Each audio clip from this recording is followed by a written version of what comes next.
Your right to life, right to dignity, right to education, right to practice any religion. Imagine अगर ये सारे rights आपसे छीन लिए जाएं तो आपकी लाइफ कैसी होगी। तो आज का वीडियो इसी टॉपिक पर है जिसे हमारी कंट्री में फंडामेंटल राइट्स या फिर मौलिक अधिकार के नाम से जाना जाता है। आज हम इनके ओरिजिन और कुछ फीचर्स डिस्कस करेंगे।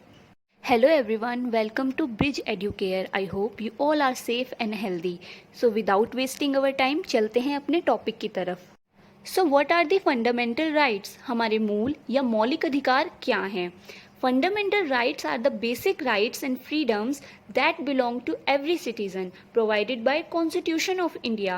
These rights are very important to live a peaceful life and most importantly they are applied to every citizen of India without any discrimination. चाहे आप किसी भी धर्म जाति से बिलोंग करते हैं, चाहे आप किसी भी समाज से बिलोंग करते हैं, चाहे आप कोई सी भी भाषा बोलते हैं, ये सभी के लिए समान है।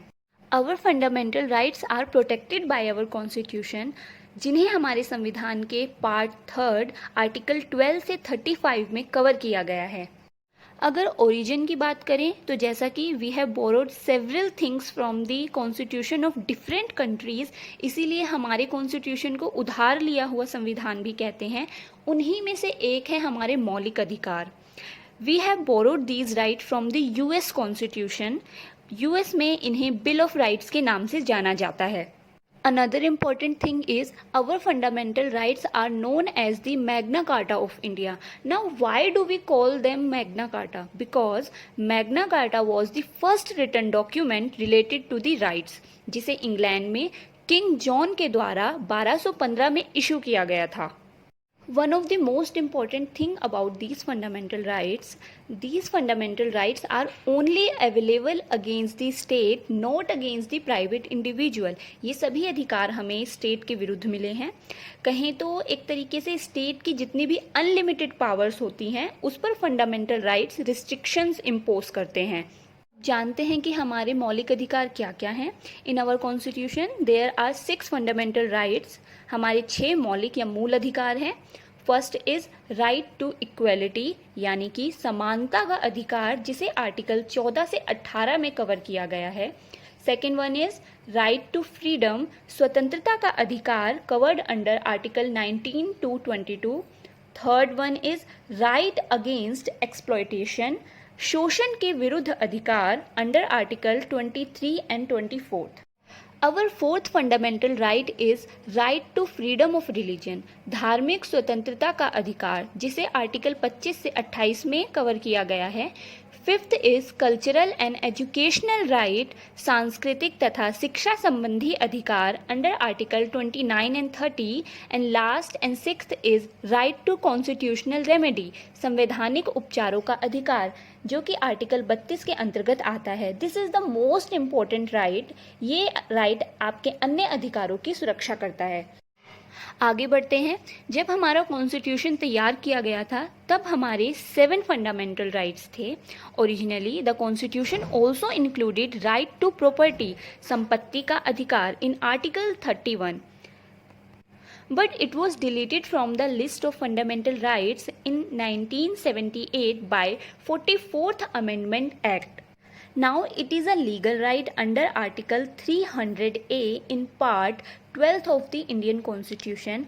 अब ये हमारा कानूनी अधिकार है, मूल अधिकार नहीं है। चलिए कुछ इंपॉर्टेंट फीचर्स डिस्कस कर लेते हैं। These fundamental rights are protected and guaranteed by the constitution of the country, unlike other ordinary legal rights. लेकिन कुछ अधिकार सिर्फ सिटीजन्स को ही दिए गए हैं, while others are available to all persons, चाहे वो देश का नागरिक हो या कोई फॉरेनर हो। They are not permanent and absolute. These rights are not permanent. If needed, then Parliament can curtail or repeal them, but only by a constitutional amendment, जो कि इतना आसान नहीं होता है। इसके अलावा स्टेट इन राइट्स पर रीजनेबल रिस्ट्रिक्शंस भी इम्पोज कर सकता है। Rights are justiciable, yes, they are enforceable. If your rights are violated, then you can move to the courts for their enforcement. Article 32 के अंतर्गत अगर आपके किसी भी अधिकार का उल्लंघन होता है तो आप कोर्ट की सहायता से अपने राइट्स को इन्फोर्स करा सकते हैं, न्याय प्राप्त कर सकते हैं।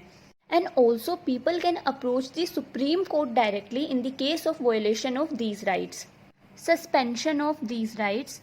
These rights can be suspended during the national emergency except the rights guaranteed by Article 20 and 21. Article 20 व 21 में दिए अधिकारों के अलावा जब राष्ट्रीय आपातकालीन की स्थिति होती है तो हमारे सभी फंडामेंटल राइट्स सस्पेंड कर दिए जाते हैं।